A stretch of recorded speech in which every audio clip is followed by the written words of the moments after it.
Dans ce passage de Genèse 37, 2 à 11, nous découvrons Joseph, surnommé plus tard par ses frères le maître des rêves.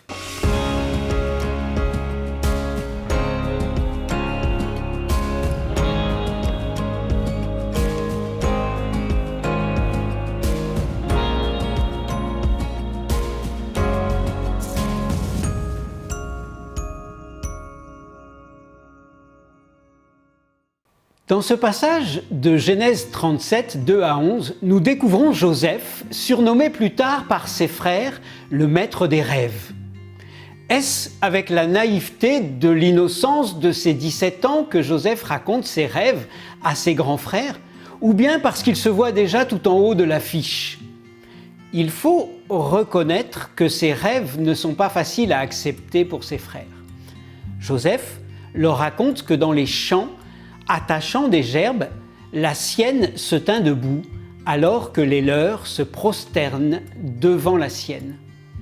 Dans un second rêve, c'est carrément le soleil, la lune et les 11 étoiles qui se prosternent devant lui.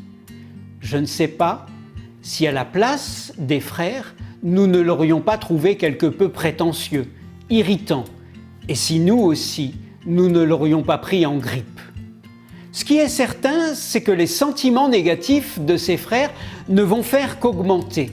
Et pour cause, non seulement Joseph est le petit préféré de Jacob, mais en plus, il a la fâcheuse habitude de rapporter ce qu'ils font de peu recommandable.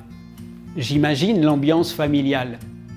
C'est au point où il ne pouvait lui parler sans hostilité.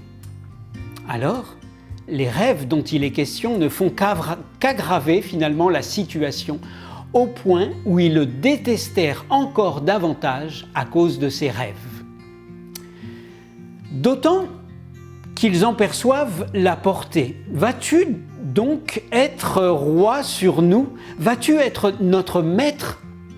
Je me suis demandé, est-ce que toute vérité est bonne à dire?